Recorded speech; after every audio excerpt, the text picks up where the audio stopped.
mad at me about National Honor Society. I'm like, come on, people. Anyway, here we go, sir. Oh, did I hit it? Yes. Okay.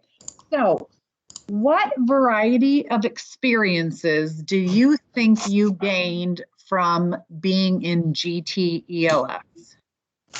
I like this question because I've thought about it before. Okay, good. One of like something that I realized we don't learn in school is critical thinking skills. Oh, like yeah. the fact this is the first class of all my 12 years where we've had a teacher be like, all right, how are these things connected? And then like realizing that all of these things have connections. And it was like mind blowing to think. And it was an exercise of the brain to like try and find connections and continually find connections outside of the classroom. But this is the first class that this has happened in. And I was thinking about that and I was like, this is crazy. Like, if our classes were like, okay, I know you're learning about something in history, you're learning about something in math, all these different things. How are these things connected? You can have a much, much deeper understanding of the world and smarter students in general. So that it's a little bit of a pet peeve at this point because this is the first year that's crazy. I think that's crazy. First class, senior year, that's when you felt like you had that. Yeah, that probably isn't good. I did tell you to add it earlier though. I did try to strong arm you, but I'm just saying, okay. I appreciate that.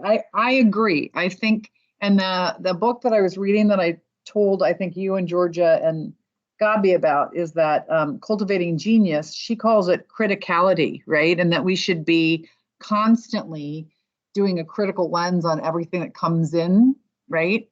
Mm-hmm. And she talks about making those connections and pulling in a whole bunch of resources. It was spot on with your work though, because it also is talking about historical connections, right?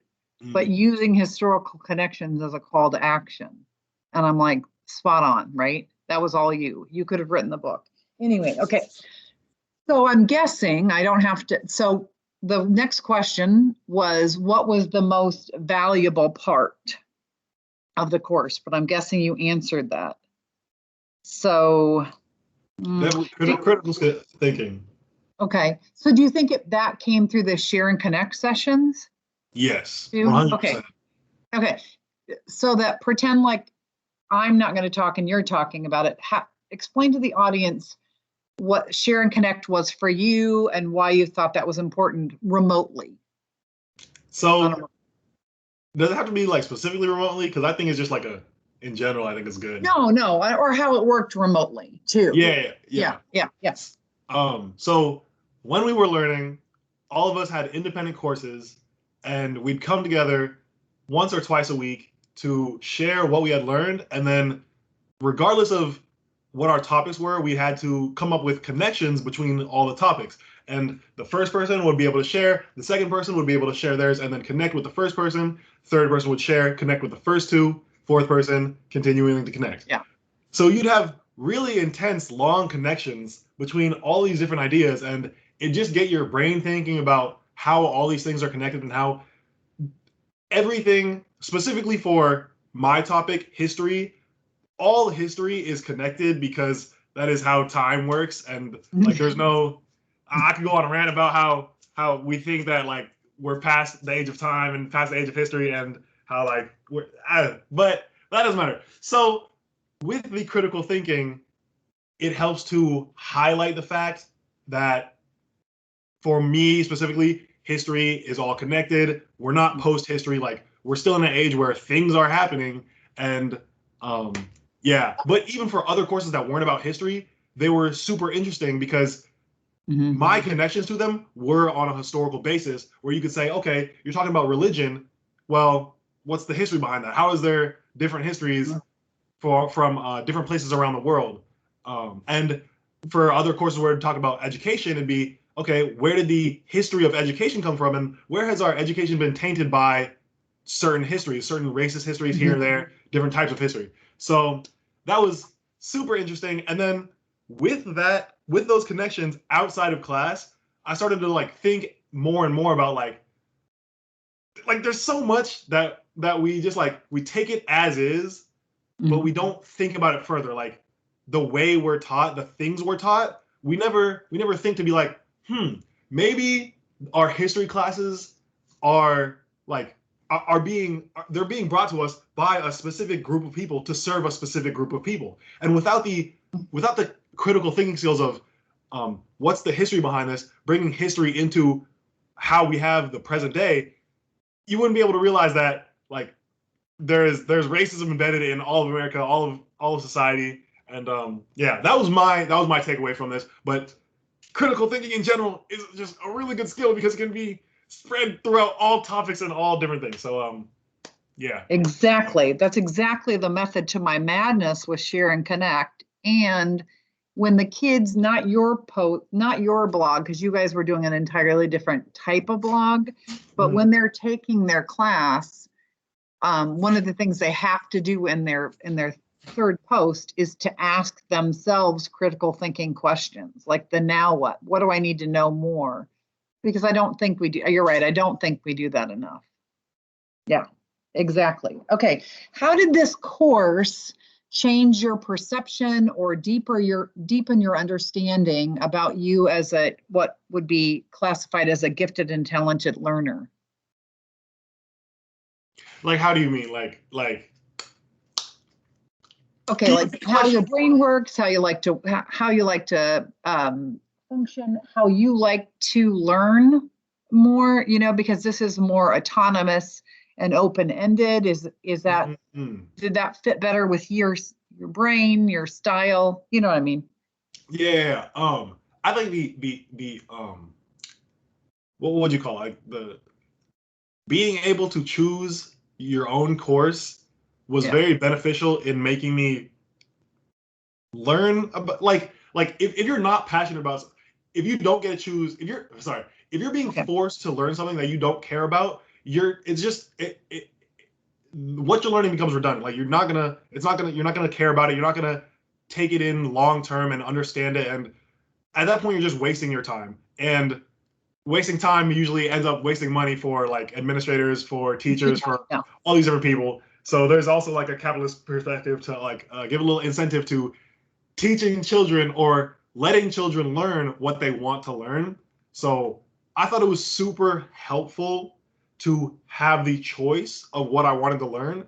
And this is probably like this course in of itself, being able to decide what I wanted to learn. I've probably learned more in this single course than any other class I've taken where I had a teacher teaching me. So like the amount of what's the word? Like I want to say like pure knowledge, but like as opposed to in a class, in a class where like you go over a subject for a really long time, you take tests, it's really watered down and like spread out over a long period of time. Instead, this is really, there's a word for it, like very concentrated. It is extremely concentrated in the knowledge I was learning. And I learned so much. And I've never learned like this much in any semester in any class before this. So I love this class, if you can't tell already. I know. And reading your blog was a joyful experience for me. Like it literally, and I do think, I'm hoping, I talked to Miss Yukin and we're going to meet next week about how we can use your courses, right? Because we filmed your presentations and we have your blogs, like you and Gabi and Georgia and really other kids, Isaac, how we can use that as a catalyst for PD, right? So that teachers understand the power of voice and choice for kids and allowing kids to have passion projects, right? Like, but we haven't quite worked out how we can do it. And now with new leadership, who knows? But anyway, that's a different subject. Okay. So if knowing what you know now, what would you have done differently? Besides obviously believing me and adding it earlier. I realized towards the end that I was really caught up in perfectionism, and like even though like I know like consciously I know perfectionism is dumb and useless. Sorry, useless. Like I still wanted to make this perfect blog that would change the world and like Yes. and just be so revolutionary. But I ended up like waiting until literally the last week to do it. Even though I'd like to note those were some of the best essays I've ever written, and I wrote them in like 2 hours, like 1 hour each. So I was proud of myself, but also like I shouldn't have done that. I should have like given myself more time. But definitely just realizing like because I know it consciously, but like getting into the habit of understanding it's better to put something out than to put nothing out at all and like have planned so much with no results. So that's what I would have changed. Yeah, you had so much planned, but it's not like you just jumped into this. You had really intense essays and thoughts. Like you had everything. You just needed to pull it together for blog posts. And yes, the number of times I'm like, yes, you have it. Please or you'd have them as drafts. I'm like, just please publish that. You literally have a sentence to finish. But you kept me on my toes. I like that. Okay. All right. What advice do you have for future students who would add this course? My first piece of advice would be to add this course. Okay. Advice for students. I feel like the course just like kind of, I don't want to say perfect because like things can be improved, but yeah, in my opinion, it was pretty, like I feel like it was perfect. I feel like there's really nothing you can improve because like what I would say is like choose something you're passionate about, but that's already embedded in the course because you have to choose something, and you'd rather have something you're passionate about than something you're not. Mm-hmm. Like do like study and like learn all the stuff. Like that is the course, and the weekly meetings hold you accountable to that. Making connections, like just okay. Here's my advice. Write down what other people say. Yeah. And then just like write down like whatever connections come in your brain, because it's like the amount of times if you don't write it down, you're like, what did that person say again? Like I know I had something that I wanted to connect to, but honestly, I don't even remember. And it doesn't have to be like a long, like super long notes. It's just like name, what they're talking about. Oh, like one word of what the connection is, because that will like prime your brain to be like, they were talking about religion and how and then your brain will just remember what you were going to say. So that's my advice. I agree. That's a great advice. Okay, so here's the other thing. So there's about 300 kids who are eligible for the class. Actually, probably more than that, like 350 when we count, sophomores, juniors, and seniors. And we only get about 30 every year.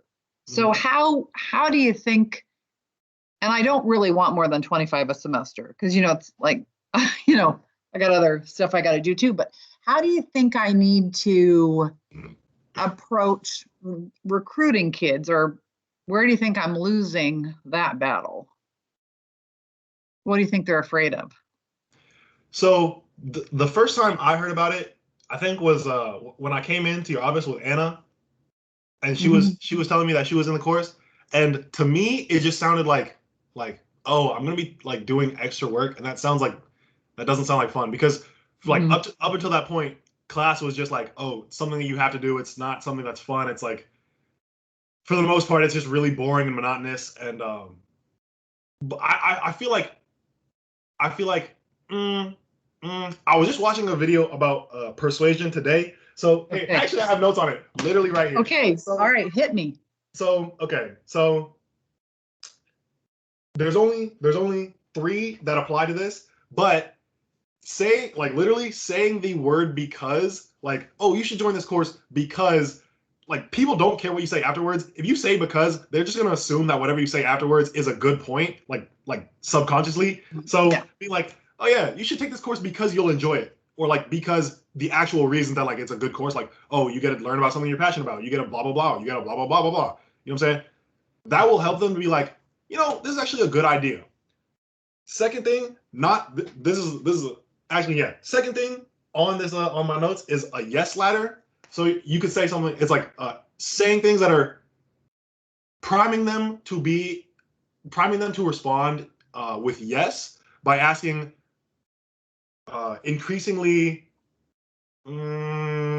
questions that are increasingly closer to the true question of like, do you want to take this course? So you could start with, oh, do you like, is there something you're passionate about? Yeah, everyone has a passion. They're gonna say, right. yeah, I have a passion. Do you like learning about your passion? They're gonna like, yeah, of course I like learning about my passion. Yeah. Do you dislike the way we learn in school? Like, do you dislike yeah. They're gonna be like, yeah, of course I hate school. Like, school sucks. And then finally you're asked like, okay, do you want to take a course where you no longer, like, in place of a different class, do you want to take a course where you get to learn about your passion, study it yourself, go at your own pace, and not have it be as monotonous as other classes? And they're gonna be like, well, of course I want to. And their brain is already primed to say yes, yes, yes, yes, yes. Boom, yes. Okay, so that is the second one. I like it. Okay. And the third one is if they have their heels dug in. If they have their heels dug in, yeah, that's right. Yep. Right? If they have their heels dug in, you can say, if I were you, I'd feel the exact same way. Where you validate how they feel, where they're like a little standoffish, like, I don't know if I want to add this course. You're like, I understand. If I were you, I'd feel the same way. Like, this seems like, and then you say why you would agree if you were in the position. This seems like it's just adding more work. It seems like it's just going to be another class that's going to be boring. I understand that you have a lot to do. I wouldn't want to add this course myself. But then once you validated how they feel, then you go into the reasons why it's actually a good thing. Well, actually, but like, you can learn about your passions, put it in place of other courses, and blah blah blah blah blah blah blah. So I agree. Yeah. So you'll be the spokesperson for me then, right? I got you. It's what I try to tell kids, but I do think, here's the deal, and maybe I'm wrong. I think kids bought into the 45 minutes of class, X number of minutes of homework, I'm taking these AP classes. I think they bought into it, and it's anything that differentiates from that modality, right? They've lost the ability to think they could do something else. Does that make sense? Something that I've seen is people hate change more than they love to improve their lives. But that's just like, I don't know. Do you remember back when I think it was at the beginning of this year, maybe there was a lot of people who were like wanted to sign a petition about, was it like going online or like changing the class schedules? A bunch of people wanted to change sign a petition to stop it from changing, even though the result will be better, just because like they had already gotten used to it. But like, it's valid on both sides, but like, so yeah, that's how, yeah. You're right. We have to learn. Maybe that's a thing. Maybe I should say that's a tagline: embrace change, change up your learning. I don't know. I need something a little more clever than that, but you get the gist. 7 ways the government wants you to change. You're right. I should do just the number thing, like you said, because I do think that does pull you in. Well, that's the other thing I need you to send me is that the website, was it the thesis generator or a title generator? Let's see, because I know exactly what you're talking about. Because you had sent that to us before. Ooh, I remember. Catchy titles. It's two. That's how you came up with it. It's 2 websites. One leads to the other, but I'll send you both. Okay, perfect. Here we Send them in an email and not in the chat. Then I will really have it and I can share it. Okay. Perfect. All right. I'm not sure that I'll be back in town. I came to my sister's lake house to calmly work in a very clean space. So I do but I still have something for you. And what are you doing next year? Did you already tell me? Oh yeah, you told me. ISU. Got it. Yep. Well, thank you very much, sir. This was exactly what I needed. Okay? All right. Have a great day. Happy graduation. Thank you. You have a All great day. right. Bye-bye.